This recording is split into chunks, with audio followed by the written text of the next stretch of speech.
चाहिँ म Rekha Gupta 4th stage cancer patient र अहिले मेरो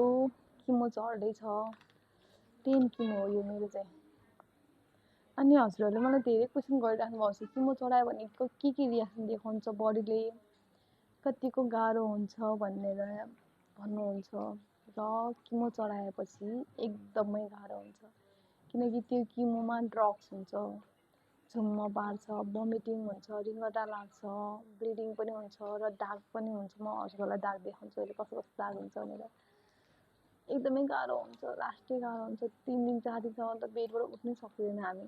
किमो दियो भने त्यस्तो गाह्रो हुन्छ। अर्को हाँसिरहेको छ यहाँ मेरो साइडमा बसेर उसलाई जब चढ्छ भने थाहा हुन्छ।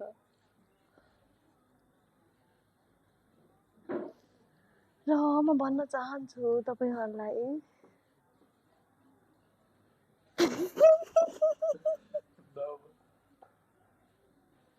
उसले मलाई हाँसिरहेको छ कि गाइस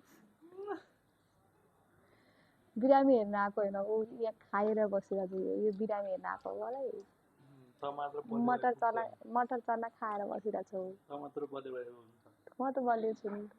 दसेर किमो लिएछु कति बलियो छु म तिमी जस्तो हो को हो गाइस सोधिरहनु भएको यही हो कि यो अतरे भाइ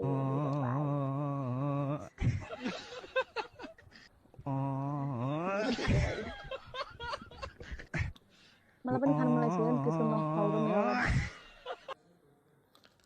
नखाऊ न प्लिज मलाई खानु मन लाग्यो कि यसले होइन गाइस मलाई जति मोमोहरू खाएर देखाइरहेको जब कि मैले त्यो खानु मिल्दैन चटपटेहरू पनि खानु मिल्दैन यसले मलाई झन् देखाइ खान्छ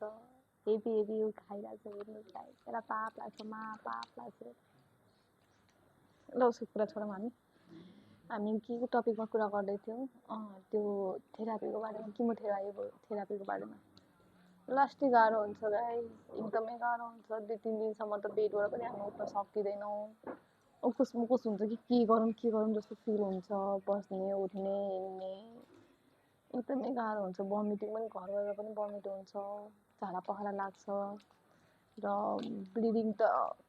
एकदमै हुन्छ मेरो सेकेन्ड किमोमा चाहिँ ब्लिडिङ भएको थियो लास्टै गाह्रो भएको थियो त्यो दिन त मलाई डिस्चार्ज पनि गर्नु भएन ब्लिडिङको कारणले अनि एक दिन राख्नुभयो अनि अर्को दिन चाहिँ जानु दिनुभयो पछि गएर सो म हजुरहरूलाई मेरो दाग देखाउन जाँदैछु कस्तो हुन्छ किमो दिएपछि त्यो जुन हाम्रो नसा हुन्छ नि त्यो नसाहरू पनि सुक्दो रहेछ कि किमो दियो भने चाहिँ म देखाउँछु है तपाईहरुलाई यस्तो दाग हुन्छ हेर्नुस् र अर्को पनि छ यहाँ यस्तो हुन्छ यस्तो पनि हुन्छ र यस्तो पनि हुन्छ यतिको गाह्रो हुन्छ मेरो कमेन्टमा युट्युबमा कमेन्ट आएछ छिटो ठिक हुनुहोस् भने थ्याङ्क यू सो मच यस्तो दाग हुन्छ गाइस एकदमै गाह्रो छ तर म स्ट्रङ छु हजुरहरू मेरो साथमा हुनुहुन्छ जसरी मलाई टिकटकमा माया गरिदिनु भएको छ त्यसरी नै मलाई प्लिज युट्युबमा माया गरिदिनु होला सबैजनाले सब्स्क्राइब गरेर thank you so much bye bye अब भोलिको ब्लगमा बोलिहाल्छु